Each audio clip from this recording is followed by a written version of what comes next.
Hey, Queen. I'm Viera Miles, and this is the Holistic Sister Circle podcast, a show where we hear the stories of soulful women all over the world dedicated to sharing insight into why holistic health is the future and what women should do today to ensure they have the necessary tools and resources to bring out their inner royal roots, assess their body, and remedy any illness from the comfort of their home. Y'all, we are setting the royal record straight, okay? If you'd like to connect with us further, you can follow us at The Holistic Sister Circle on Instagram and join the Holistic Sister Circle Facebook group for live interviews, collaborative Q&A, and exclusive training on how to build your wellness dream team. Now, let's dive into this week's episode. See you on the other side. Welcome to another episode of The Holistic Sister Circle. Today we have before I do this. Welcome to another episode of The Holistic Sister Circle. Today we have Dr. Aissa with us, and she is a holistic orthopelvic physical therapist and fitness coach. Aissa is a movement expert who teaches anyone how to move their body better. She specializes in working with men and women struggling with pain, pelvic floor issues, and various health issues on their health and fitness journey. Aissa, I'm so excited to have you here. Welcome.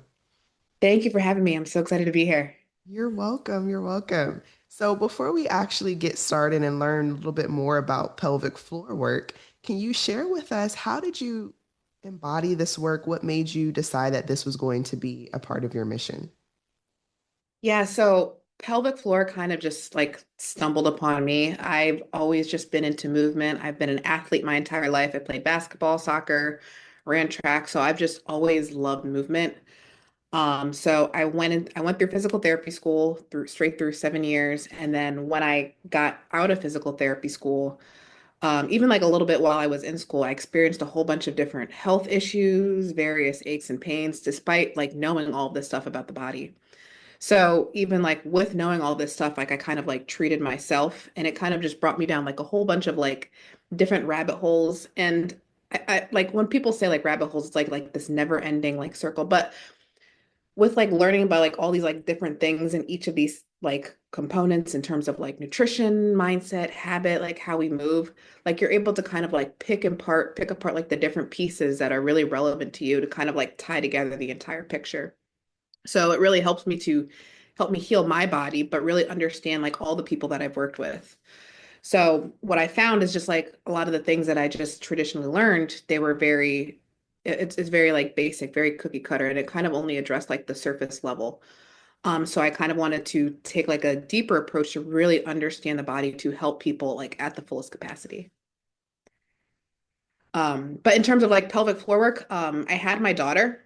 I experienced some pelvic floor issues, and what I ended up finding was the pelvic floor was kind of just like the basics of everything. Like this is the part like we skipped over in school. Like we never really like talk about it.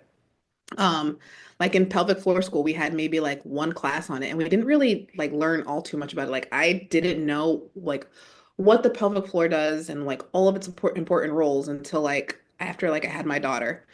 After I again, I used all the things that I thought I knew throughout like my traditional education. I used it all. And then I was still kind of like experiencing issues in this area because we never were taught kind of like the importance of the pelvic floor. And what I found is your pelvic floor is kind of like a part of our foundation of how we move as humans. So I've been learning all this stuff throughout my entire life, and we never like addressed the foundation. And your pelvic floor, which is a part of your deep core, was a really important part of it. Wow, this is actually really interesting. With the pelvic floor work that you do, is this for men and women as a foundation or? Yeah, both Yeah, men okay. and women have a pelvic floor. And I feel like that's the common misconception. Like Mhm. a lot of us feel like, oh, you only go get pelvic floor physical therapy. You can only have pelvic floor problems after you've had a baby. Right. But like I said, the pelvic floor is a part of our foundation of how we move as humans, and we're creatures of movement. Both men and women have a pelvic floor. Though the issues could look a little bit different in men, but men and women both have a pelvic floor and they both can experience various issues in this area.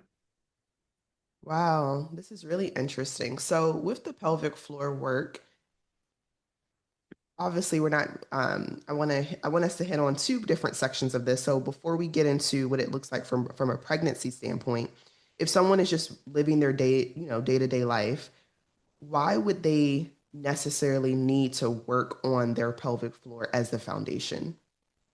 Yeah, so like I said, we are creatures of movement, and our pelvic floor is an extremely important part of our foundation.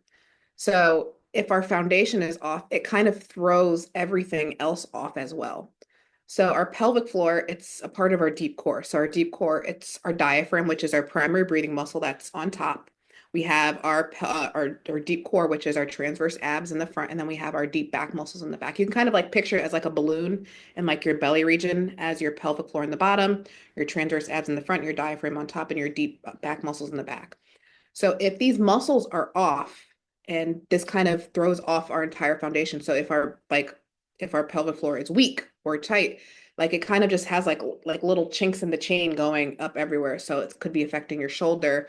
A really big thing, it really affects your back and your hips because they're directly connected to the pelvic floor, your knees, your foot. So those are kind of like the areas that are like indirectly related. But if you're experiencing issues with sex, like sex hurts, you're having issues with orgasming, um, painful periods, infertility, leakage of any type, constipation, all of those are issues with pelvic floor, your pelvic floor area. Wow, this is so interesting. And believe it or not, we actually had some friends that come into town a couple of weekends ago. And the husband, I'm not going to give any names, but the husband was saying how he thought he may have had IBS. Yeah. And we were talking a little bit about, okay, like what does your day-to-day activity look like, or what are you eating and things like that. And this is someone who played sports, his entire life, things like that. Now, in the tech field, probably at a computer or at a desk majority of the time. So, what are some things that you would recommend that women do versus men would do, even if they're not, again, they're not pregnant, but they're just experiencing things that are coming up for them in a different way, where they may not necessarily know that the pelvic floor may be an issue? Yeah, so I feel like it's very like men and women, we're different, but we're very similar. Like we have like mostly all the same parts. They're just organized a little bit different. And our nervous systems are a bit different as well. So what women should do, it's very similar to what men should do. But I think women, we just need a little bit more like rest and safety. So what I mean by that is I think women just need to kind of just like check in with our body a little bit more to say, oh, hey, I'm actually feeling tired. Maybe I shouldn't do this.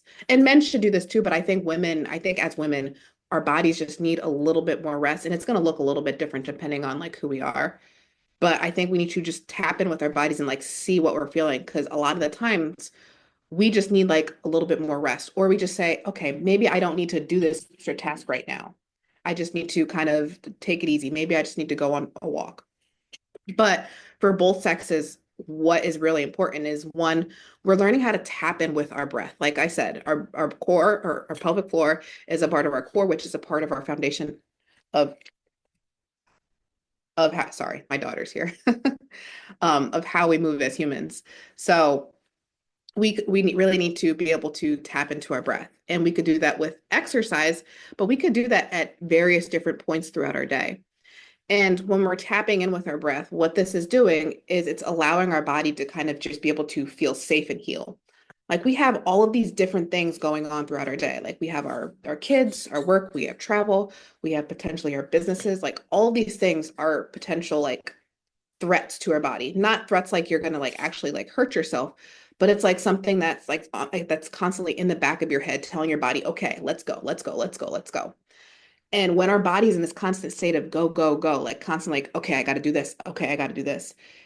It limits our ability to heal overall. And when it limits our ability to heal overall, one, it's going to affect our pelvic floor. It's going to put so much pressure on our pelvic floor muscles. So they have to do all this extra work. But this is also kind of contributing to like various different health ailments that we have because our body's just in this constant state of fight or flight. So just tapping into our breath throughout the day, it's really important.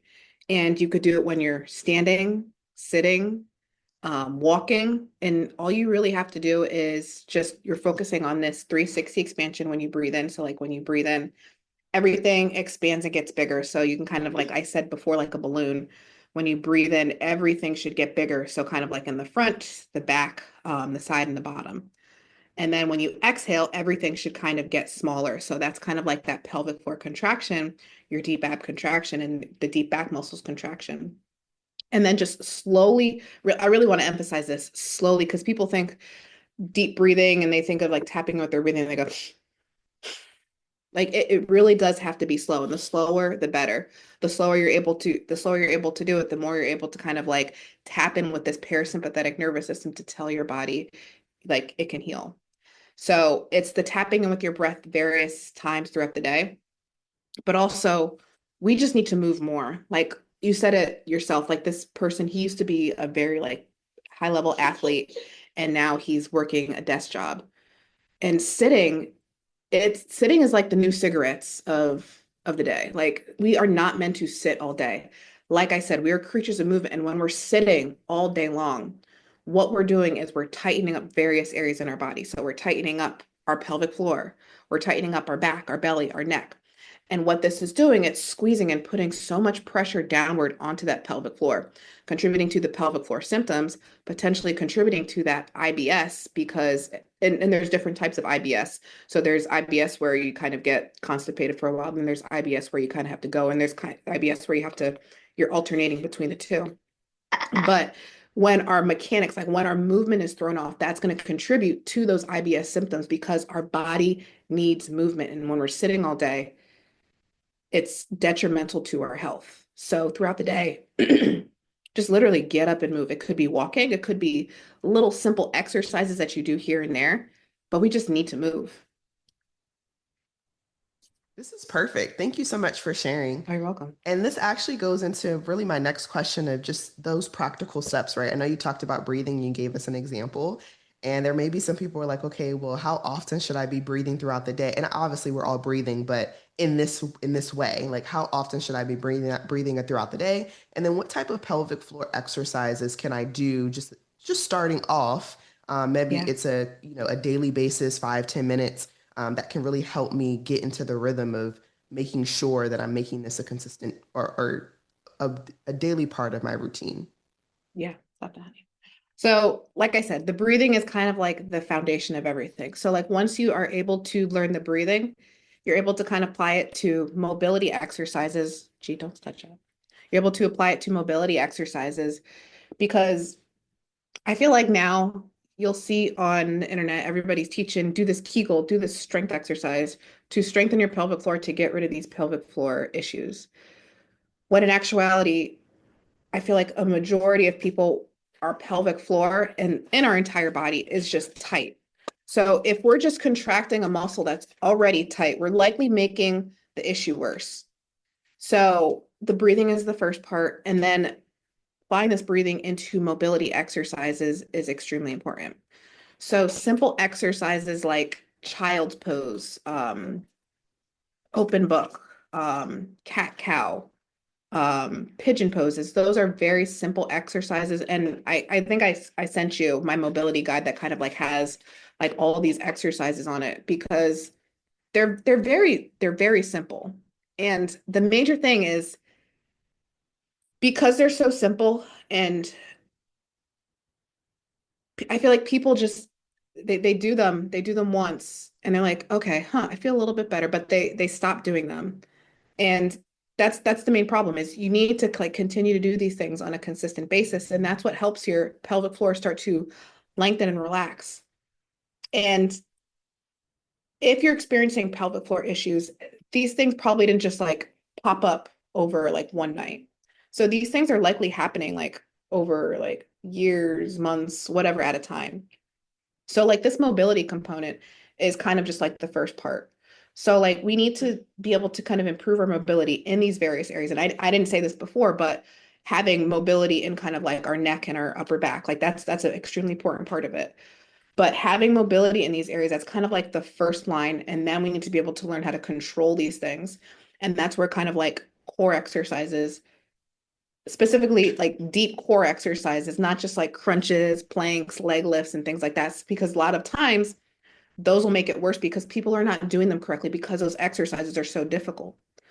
But the mobility work, then some core work, and then applying like how we do, like how you gain that mobility, how you gain that core strength, and then you apply it to just regular strength training exercises, like what you do in the gym.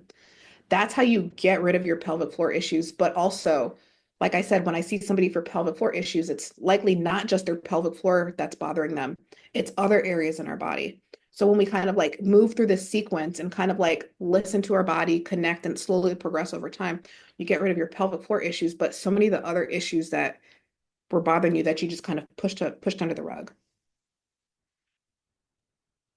Yeah, and I love that you mentioned, cat cow and child's pose. This is actually something, and I share this a lot, but I would say about a year and a half ago, I got my certification in yoga. And when I decided to do that, a lot of it was because of my battle with irritable bowel syndrome. I had constipation, and it was very difficult for me to figure out, if it were just one component that was bothering me. I had to really focus on every area of my life and not just the food. And one of the things that I started doing was really practicing movement. And I will tell you, like just doing aerial yoga or being in the studio every day, being a part of a community who was doing it every day, it forced me to make it a part of my daily routine. So I started making sure that I was lengthening and that I was having, and I noticed I was like, oh wow, like I'm actually having consistent bowel movements, which wasn't the case before, because I'm really focusing on this area. And then when I would have people come to my classes, they would always say, this is something interesting because you are the only person that I've ever gone to who focuses on the breath in class. And I'm like, well, that's because I've had so much trouble just, always kind of in that fight or flight mentality where this is my space to really center and to just really focus on every breath, every movement. And I know that if I don't breathe into it or I don't use my breath as a course of action to the next movement, I'm going to miss it every single time. And I find that interesting that you're saying that too, because, even if you're not someone who practices yoga or does yoga, that doesn't matter. Regardless, that pose or those types of series of poses still apply, regardless if you're, calling it something else or, or something different. Even with your mobility work. So I find that very interesting. And I do want to switch gears for a second and just talk a little bit more about the fertility side of things. So I know you had mentioned that with your daughter, you didn't know that you would need to even do this type of work until, she was, of course, born and everything, and you were pregnant. What would you say to someone who maybe is in um, maybe they're in their first trimester and they just want to make sure that they're doing the right thing? So say, for example, they've, at this point, they've done the child's poses, they're doing the deep breathing, they're doing the cat cows, and now they're pregnant, so to speak, and they're in that first trimester. Um, and I'm asking this because I remember with my first or my second with my second pregnancy, I was doing handstands. And it wasn't because, I just randomly did a handstand in my first trimester. It literally was just because I was already moving and I was already doing those things. So it felt very natural to continue to move in that way. But obviously, there are people who are out there who are like, okay, there's certain things that you shouldn't do in this first trimester versus there's things that you should do. So I would love to hear your point of view of, what are some other poses or mobility exercises that you would recommend for someone who is in their first trimester to focus on their pelvic floor? Yeah, so I think the mobility component is a big part of it, but I worked out my entire pregnancy. Like the week leading up, I think the week leading up to my pregnancy, like I was in the gym like weightlifting. Were there things that I probably would have done different? Yeah, but I say that to say is I think we need to be active throughout our pregnancy. Do we need to be in the gym pushing it, doing like all these hit workouts, lifting super heavy weights? No, I think that kind of like swings all the way to the other side. But I think we need to be active throughout our pregnancy. One, because it's going to help with the health of our baby. It's going to help with the health of our delivery. It's going to help with the health of like all of our internal systems. So I think we need to be very active throughout our pregnancy. On the other end, I want to talk to kind of like, because I know there's a lot of people that push it. Like some of us push it in the gym, and then some of us just push it in life. No, we're not like these fragile little beings like while we're pregnant. No, it's like we don't need to have everybody do everything for us, but we don't need to be doing absolutely everything that we were doing prior to our pregnancy because we're building a human life. And this kind of goes into kind of to like that nervous system that I was talking about before. If we're kind of like in this go, go, go all day long, push it, push it, push it in the gym, it doesn't give our body a chance to feel safe, heal. And when we're growing baby, our body needs to be able to feel safe. And also with this is if we're constantly like pushing it, pushing it, pushing the gym and then pushing it at throughout life, what we're doing is we're going to be putting more pressure downward onto our pelvic region. We're going to be developing tension in various areas of our body. And we want these areas to be moving and flowing very well. That's going to help with the health of like our pelvic floor, help with the health of our core, and then help us to not get like a whole bunch of these like various aches and pains throughout our pregnancy as well. So that's kind of like the movement component. But what's also extremely important part of this is our nutrition, because what we eat during our pregnancy is just as important as how much we move. And no, we don't need to be dieting. No, we don't need to be eating everything. And I feel like that's the problem with like a lot of us, like we swing like all the way to like one side of the spectrum. We need to be eating to nourish our body, to help to grow our baby and support our body while we're growing this baby. So this is things just I uh like a whole bunch of fruits, vegetables, animal proteins, things of that sort, to really just help to nourish our body and support our hormones as we grow this baby. Yeah, that's super, super helpful. And this has been so amazing, Dr. Aissa.